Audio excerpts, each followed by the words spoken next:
现在口苦啊，手脚心发热的时候口苦，是吧？嗯，跟眼睛都有点回是吧？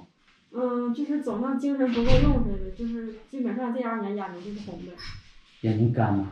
眼睛不干，嗓子干，然后半夜有时候还痒，然后就喝点含片，再喝点水。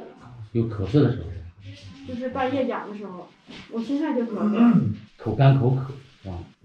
不是感觉多渴，就是嗓子这块老是干巴着，就像老像有那个空调那个暖风搁那吹着那个干巴巴的那嗓子。但是不苦，口不苦是吧？手脚心发热发热就苦。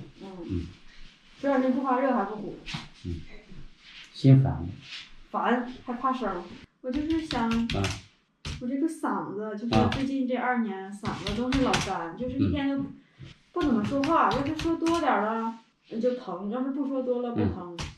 这个呢就是肝脾不调，肝郁以后呢有点化热，化热呢它影响了脾胃的升降，你有的时候呢脾胃升降失调以后呢就脾虚，不能运化水谷，这样水谷呢运化失调以后呢，就是气虚和血虚就出现了。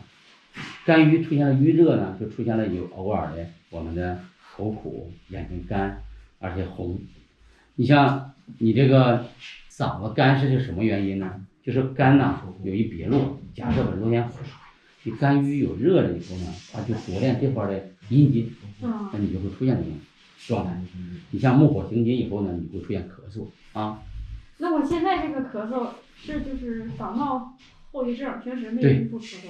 你这个就是也是就是春天，稍微清点干热就好。那我这咳嗽你给我整药了？没事。